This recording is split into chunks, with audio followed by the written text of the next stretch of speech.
Call 911. The shout tore through Marlowe's diner that rainy night, echoing off the walls as Ethan Hales gasped for air, his throat tightening, his hands clutching at his neck. The old man in the gray suit rushed to his side, steady hands guiding him as chaos rippled through the room. He knew exactly what to do.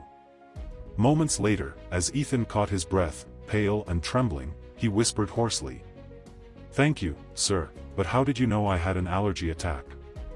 The man hesitated, voice low and strange. "The reactions are similar to mine." 2 nights before that moment, fate had already begun chasing Ethan. He could have kept the wallet, but the moment he ran after that car, fate started running after him too. Ethan Hales, quiet, hardworking, and known for never talking about his past, had grown up in St. Mary's Orphanage. One rainy night, an old man in a gray suit dined at Marlowe's. He paid in cash, tipped big, and left in a rush, forgetting his wallet. Ethan spotted it minutes later. Thick cash. Gold cards. No witnesses. He could have kept it. Instead, he sprinted out into the rain, chasing a black sedan. "Sir! You dropped this." The window rolled down. The man's expression shifted, confusion, then disbelief. "What's your name, son?" "Ethan." "Ethan Hales." The man froze, then forced a smile. "Thank you, Ethan." 2 days later, the man returned, and asked for him. "Join me for lunch. My treat." Ethan hesitated, but something about the man felt familiar. He ordered 2 steaks and a peanut pie. "Go on, have some," the man said kindly as the orders came. Ethan smiled in appreciation and took one bite, and his throat began to close. "Allergic reaction.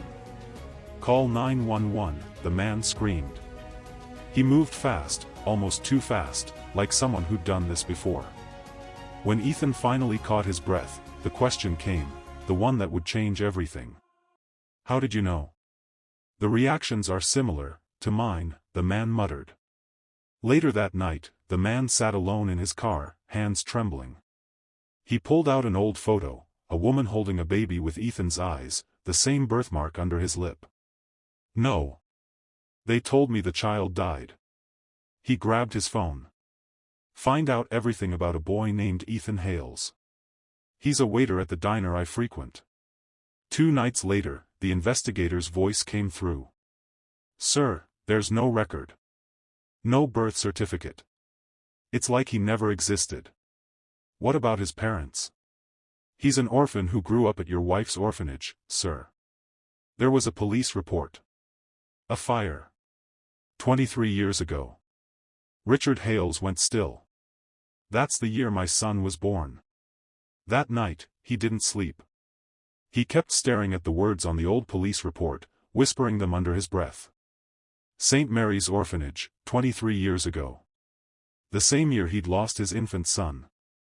The same year his former lover, Clara, worked there. The same year he married Margaret. By morning, Richard hadn't told a soul. But when he came down for breakfast, Margaret was already waiting, phone off, face unreadable. "You seem lost in thought lately," she said. "Work," he replied curtly. "I guess that's another term for the waiter boy," she said with a knowing smirk. Richard froze. He hadn't told her a word. "You think you found something, someone." "Margaret, what are you talking about?" She leaned closer, tone cold as steel. "Don't test me, Richard. Or this time around, it won't end with just fire." Days passed. Richard couldn't shake the feeling that maybe he'd been wrong all along. He started digging, deeper than before. Then it hit him. Clara and Margaret had run the orphanage together. When Clara gave birth, she was diagnosed with postpartum depression. It worsened fast. The orphans helped care for her baby, but one night, the home caught fire. The official report said Clara, in her delusion, had set it herself, killing herself and the infant. But something about that never sat right. A week later, Richard got a call from the investigator. "Sir, there's something you need to see."